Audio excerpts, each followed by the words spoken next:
The 1 year wait is over. I like it, I love it, I want some more of it. Happy weekend mga kabordam! Welcome back sa episode 2 ng When Boredom Strikes. Ako ang inyong host, si Patrick. At gaya ng mga pinangako natin, dito natin buburahin ang inip nyo gamit ang mga balitang mainit-init pa sa kape nyo.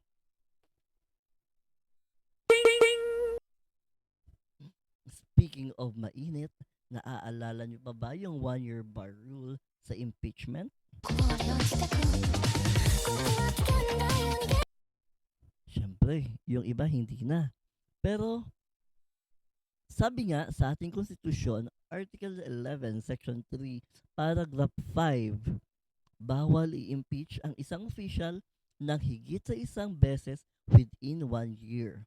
Well, as of yesterday, February 6, 2026, guess what? Guess what? Expired. Expired na ang subscription ni VP Sara sa rule na yan. At dahil dyan, impeachment season is officially back. Pero unahin muna natin ang fastest dismissal in recent history.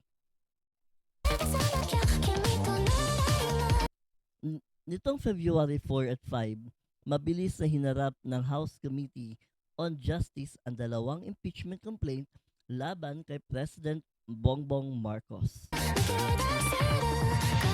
Anong resulta? Anong resulta? Ask me. Anong resulta? As you know, dismissed.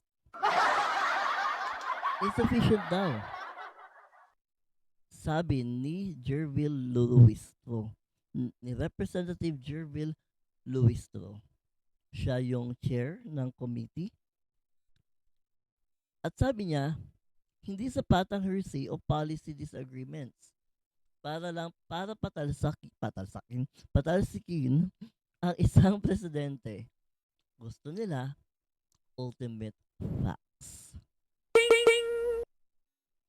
Ang mga charges, alam niyo ba? Ha?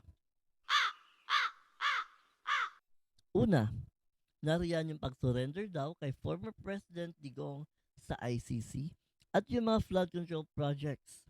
Pero ayon, tinawag ni Deputy Speaker Janet Garin na brain dead ang mga kaso. Literal na DOA or dead on arrival. So, anong reaction ni PBBM? Well, relax lang. Sabi niya nga sa media, distraction lang yan. Political move. Focus daw siya sa trabaho. Strategic silence, ika nga.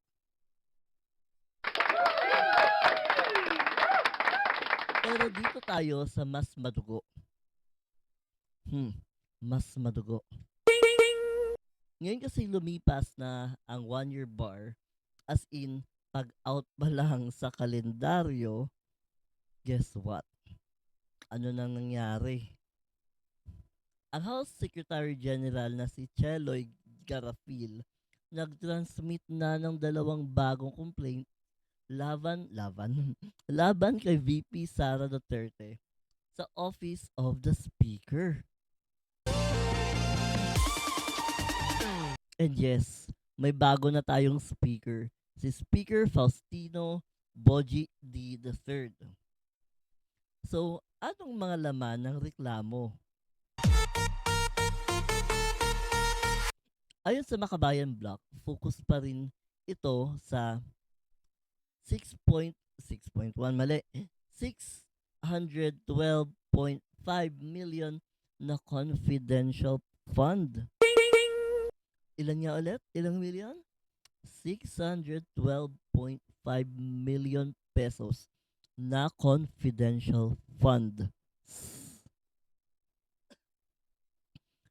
Ayon naman sa akbayan na in-endorse ni Representative Presi Candania, Mas mabigat ito dahil kasama rito yung mga allegations tungkol sa extrajudicial killings at yung controversial na assassination plot threat. So, kanina or siguro sa pag-upload nito kahapon, February 7, nag-release ng video si VP Sara.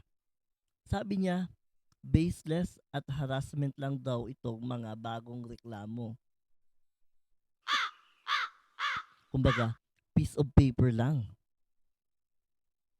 Abangan natin kung gagamitin ng House ang one-third rule kasi kung makukuha nila ang 103 signatures, bypass ang committee.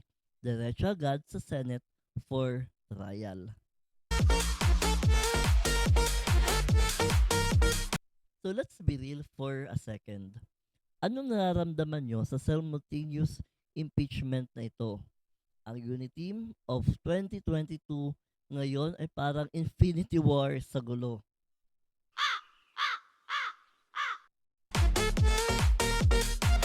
Sabi nga ng mga critics, double standard daw. Bakit yung kay Marcos parang fast track ang dismissal, pero yung kay Duterte tila seryoso ang House? Pero as your host, ang concern ko rito, habang nagbabangayan sila sa batasan, kumusta naman ang presyo ng mga bilihin? Ang traffic, ang sahod, sana all sumasahod. Minsan kasi sa gitna ng political noise, nakalilimutan na yung tunay na misyon, yung tunay na problema. So, anong gagawin? Abangan natin next week kung ano yung magiging first move ni Speaker Budget D sa mga complaints na ito. I-refer ba niya agad sa committee? Or baka naman may surprise signature na mangyayari? Anyway, ayun muna yung tea natin for today. Maraming salamat sa pagsama sa akin sa loob ng halos 8 minuto dito sa episode 2 ng When Boredom Strikes. If you like this video, sana don't forget to like, share, and subscribe.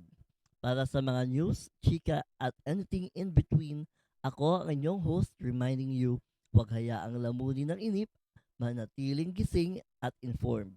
See you sa next episode. Bye!